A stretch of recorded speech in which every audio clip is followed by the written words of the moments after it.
আসসালামু আলাইকুম। চোখের রেটিনার অপারেশন এবং চোখের ছানি অপারেশন এই দুইটার মধ্যে পার্থক্য কি? এই প্রশ্নটা আমার অনেকবার সম্মুখীন হতে হচ্ছে এবং হয়েছে অনেকবার। আপনারা হয়তোবা জানেন না, চোখের রেটিনার অপারেশনটা এক ধরনের অপারেশন, আর চোখের ক্যাটারেক্ট ছানি অপারেশনটা আরেক ধরনের অপারেশন। যদি বলি যে চোখের লেন্সের যে চোখের ভিতরে যে লেন্সটা আছে সেইটাকে আমরা অপারেশনের মাধ্যমে যে পরিবর্তন করে ফেলি সেটাকে বলা হয় ক্যাটারেক্ট অপারেশন। কিংবা রেটিনার যেটা অপারেশন করি সেটা হচ্ছে চোখের রেটিনার যেখানে আলো পড়ে ছবি তৈরি হয় সেইখানে কোনো রেটিনা ছিঁড়ে গেলে কিংবা রক্তক্ষরণ হলে সেটা সার্জারির মাধ্যমে যেই চিকিৎসা দিয়ে থাকি সেইটাকে বলা হয় রেটিনার অপারেশন। এখন রেটিনার অপারেশন করতে এসেছে রোগী, কিন্তু এসে বলছে ডাক্তার সাহেব আমি বিভিন্ন ডাক্তার দেখিয়েছি, আমাকে বলেছে চোখের লেন্স পরিবর্তন করতে বলেছে, কিন্তু আমি অপারেশন মানে আমি যখন পরীক্ষা করতে যাই দেখি যে চোখের লেন্স সব ঠিক আছে, ছানি অপারেশন অলরেডি হয়ে গেছে কিংবা লেন্সে পরিষ্কার আছে, কিন্তু ডাক্তার সাহেব বলেছে ছানি অপারেশন করতে বলেছে। কিন্তু এই ধারণাটা নিয়ে আমাদের কাছে আসে। তখন আমার রোগীকে অনেক সময় বুঝাতে সময় লাগে যে আসলে আপনাকে যেই ডাক্তার পাঠিয়েছে সে আপনাকে ছানি অপারেশনের কথা বলেনি। আমি একজন রেটিনা বিশেষজ্ঞ, আমার কাছে পাঠিয়েছে আপনার চোখের পিছনে যেখানে আলো পড়ে ছবি তৈরি হয় সেটাকে বলে রেটিনা, সেখানে একটা ক্ষতিগ্রস্ত হয়েছে, রেটিনা ডিটাচমেন্ট হয়েছে, কিংবা ওখানে ডায়াবেটিস কিংবা উচ্চ রক্তচাপ জনিত কারণে কিংবা আঘাতের কারণে কিংবা পূর্বে মাইনাস পাওয়ারে চশমা পড়ার কারণে এইসব কারণে চোখের রেটিনাটা ছিঁড়ে গেছে কিংবা আঘাতপ্রাপ্ত হয়ে গেছে, যার কারণে আপনি দৃষ্টি হঠাৎ করে চলে গেছে। এটা অপারেশন করতে হবে এবং অপারেশন করার পরে এই দৃষ্টি আপনার ফেরত আসবে, এই ধরনের একটা কথা বলে আপনাকে আমাদের কাছে পাঠায়। কিন্তু অনেক সময় রোগীরা যেই কাজটা করে আমাদের কাছে এসে রোগীরা ঠিকমতো বুঝতে পারে না এবং তখন আমাকে বুঝাতে হয়। এই জিনিসটা নিয়ে আজকে যেই অল্প করে কথাটা বলবো যে আমাদের চোখের রেটিনা খুব সেন্সিটিভ একটা জিনিস, যেটা আমাদের চোখের পিছনে চোখের শেষ ভাগ পশ্চাৎ ভাগে থাকে, যেটার সাথে একটা অপটিক নার্ভের মাধ্যমে ব্রেনের সাথে কানেকশন। যখন রেটিনাতে আমরা আলোটা পড়ে তখন ছবি তৈরি হয় এবং চোখের পিছনে আমাদের ব্রেনে চলে যায় এবং ব্রেনে তখন আমরা দেখতে পাচ্ছি। কিন্তু অনেকে ধারণা করে কি অপারেশনের পরে যদি রেটিনাতে কোনো রক্তক্ষরণ হয় কিংবা স্ট্রোক হয় কিংবা রেটিনার ছিঁড়ে গেলে যেটা আমরা অপারেশন করে জোড়া লাগিয়ে দিই, অপারেশনের পরে সে ভাবে যে একজন ছানি অপারেশন করার পরে রোগী যেমন পরিষ্কার দেখতে পারে ঠিক তেমনি রেটিনা অপারেশনের পর ঠিক একই রকম দেখতে পারে। এই জায়গাটাই আমাদের আসলে সবচেয়ে আমার প্রশ্ন যে আসলে দুইটা দুইটা সম্পূর্ণ ভিন্ন জিনিস।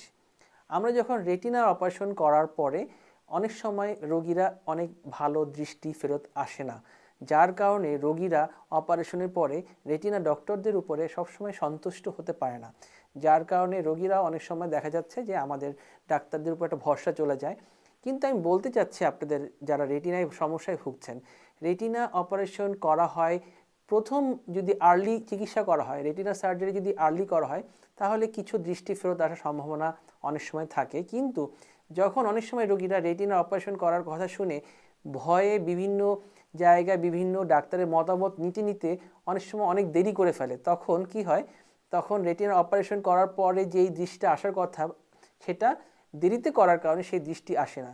তখন আমরা রোগীদেরকে যেটা করি যে চোখের দৃষ্টি যেটা আছে সেটা যেন আরও খারাপ না হয়ে যায়, এই জন্যে আমাদের অনেক সময় রেটিনার অপারেশনটা করতে হয়। বিশেষ করে যদি ধরেন ডায়াবেটিস রোগীরা, যারা ডায়াবেটিস রোগে ভুগছেন, প্রথমে দেখা যাচ্ছে রেটিনার চিকিৎসা করাচ্ছেন, লেজার করিয়েছেন, ইঞ্জেকশন দিয়েছেন, একসময় চোখে রক্তক্ষরণ হয়েছে, যখন একজন একজন রেটিনা স্পেশালিস্ট আপনাকে বললো যে আপনার চোখে রক্তক্ষরণ হয়েছে, আপনি রেটিনার অপারেশন করে রক্তগুলো পরিষ্কার করতে হবে, আপনি হয়তো বা আরও 2-3 জন ডক্টর কিংবা দেশের বাইরে যাওয়ার প্রিপারেশন নিচ্ছেন, কিংবা এই ধরনের প্রিপারেশন নিতে গিয়ে আপনি আরও 2 থেকে 3 মাস দেরি হয়ে গেছে। এই 2 থেকে 3 মাস কিন্তু আপনার চোখের ভিতরে রেটিনাতে রক্ত কিন্তু এখনও জমে আছে এবং চোখের যেই কাজ করার ক্ষমতা কিন্তু ধীরে ধীরে আরও কমতে থাকছে। সেই ক্ষেত্রে যখন 2 থেকে 3 মাস পর অপারেশন করেন তখন কি হচ্ছে, আমাদের অপারেশনের পরে যেই রেজাল্টটা পাওয়ার কথা সেটা ভালো আসে না। সেই জন্য আজকের ভিডিওতে আমি যেই কথাটা বলবো, দুইটা কথা, যে রেটিনার অপারেশন আর ছানি অপারেশন দুইটা সম্পূর্ণ আলাদা জিনিস। ছানি অপারেশন করতে খুব বেশি সময় লাগে না, এটা অপারেশন সার্জনদের স্কিলনেসের উপর ডিপেন্ড করে, কিন্তু রেটিনা অপারেশন করতে দীর্ঘ সময় লাগে, 1 ঘন্টা থেকে 2 ঘন্টা, অনেক সময় 2.5 ঘন্টা 3 ঘন্টা পর্যন্ত লেগে যায়, এটা রেটিনার কন্ডিশনের উপরে। আর 2 নম্বর যে ইনফরমেশনটা আপনাদের আজকে দিতে চাচ্ছি যে রেটিনার যদি সার্জারি করার প্রয়োজন হয়, রেটিনা যদি রক্তক্ষরণ হয়, এটা যদি অপারেশন করা সম্ভব হয় তাহলে আর্লি করে নেওয়াটা ভালো। যদি কোনো কারণে আঘাতজনিত কারণে রেটিনার পর্দা ছিঁড়ে যায়, সেটাও দ্রুত সার্জারি করে জোড়া লাগিয়ে নেওয়া ভালো। কিংবা কোনো কারণে যদি লেজার করতে হয়, সেই লেজারটাও আগে করে নিতে পারলে চোখের রেটিনার দৃষ্টি মানে রেটিনাজনিত কারণে যে দৃষ্টিটা কমে যাওয়ার আশঙ্কা থাকে সেটা অনেকটা কমে আসে। সুতরাং রেটিনা সার্জারি করার অর্থ এই না যে সবসময় আপনি ভালো দেখবেন এটা, আর রেটিনা সার্জারি করার পরে অনেক সময় দৃষ্টি 100% ভালো না হলেও চোখটাকে অনেক সময় রক্ষা করার জন্যও রেটিনা অপারেশনটা আমাদের অনেক সময় জরুরি হয়ে পড়ে। সুতরাং আজকের ভিডিওতে আপনাদেরকে একটাই অনুরোধ করব, যারা রেটিনার সমস্যা নিয়ে ভুগছেন তারা যদি এই ভিডিওটি দেখেন, তাদের অনেক যেই অভিযোগ কিংবা অনেক ধরনের যে একটা কনফিউশন ছিল, আশা করি এই সমস্যার কিছুটা হলেও সমাধান আপনারা পাবেন।